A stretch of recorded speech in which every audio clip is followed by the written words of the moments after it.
All right, welcome to The Explainer. Today, we're diving deep into the high-stakes story of a downed U.S. jet and a missing officer inside Iran. This is way more than just one incident. It's become a critical flashpoint in a war that's escalating by the hour. You see, for one side, this is a frantic, desperate rescue mission against a ticking clock. But for the other, it's a high-stakes hunt with a huge reward on the table, and the fate of just one officer, well, it's hanging right in the middle, threatening to change absolutely everything. So how in the world did one downed plane spark a massive international crisis in just 24 hours? Let's walk through exactly how it all went down. Okay, so it all kicks off on a Friday afternoon. The news starts breaking. A US F-15 has been shot down over southwestern Iran. And almost right away, we see wreckage being paraded on Iranian state TV for the whole world to see.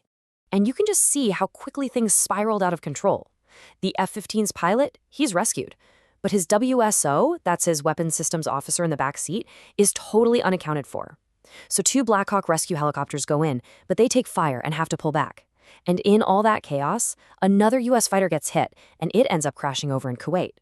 It was just one thing after another, a total chain reaction of escalation. And this is where we get to the real heart of the conflict.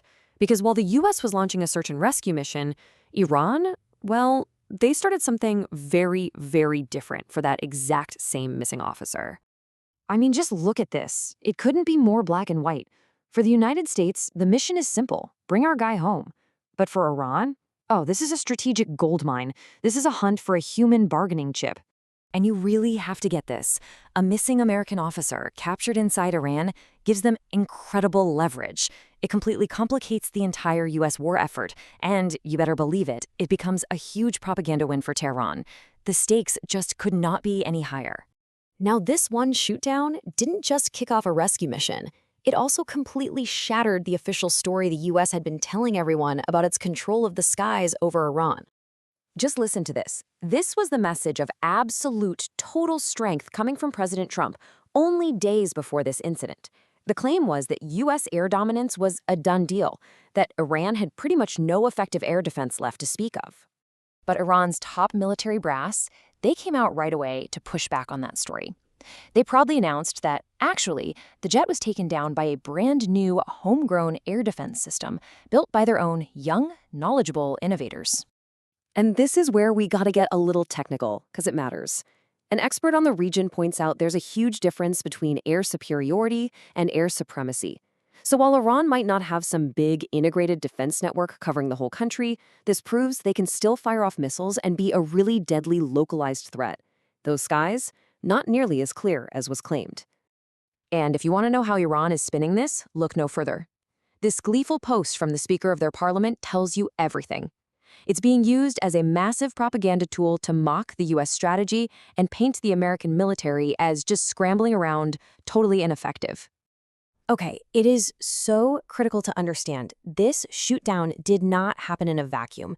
It's just one piece of a much larger and honestly much more dangerous regional conflict that is just flaring up everywhere. I mean, just look at what else is happening.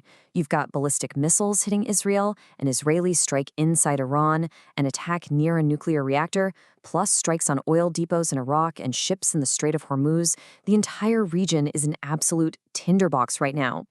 And if all that tension wasn't enough, President Trump just threw another log on the fire. He's renewed an ultimatum for Iran to reopen the Strait of Hormuz, giving them a new 48-hour deadline before, and I'm quoting here, all hell will rain down on them. So, you've got this deadline ticking away. You've got heated rhetoric flying from both sides.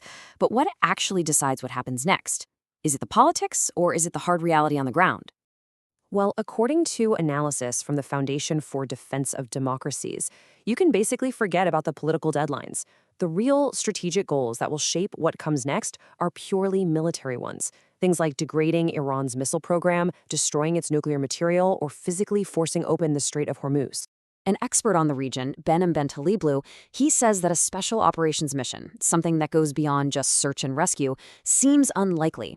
But, and this is a big but, it's not impossible. He calls it a low probability but high impact event, something that could be a total game changer for this conflict.